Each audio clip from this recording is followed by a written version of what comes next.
27. How do birds eat? Little Anne is watching a bird eat. The bird is not chewing. I chew my food with my teeth, she thinks. Do birds have teeth? She wonders.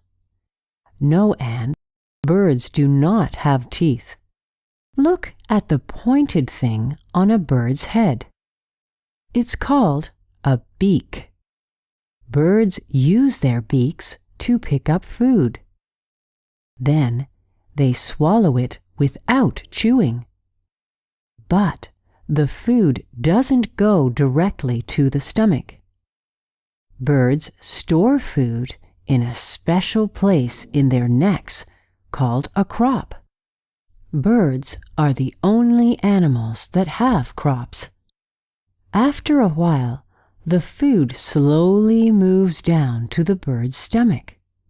Inside the stomach, there is a special part called a gizzard.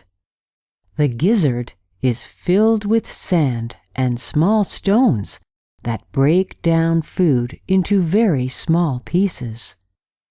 Some birds have very strong gizzards that can even break down small pieces of steel.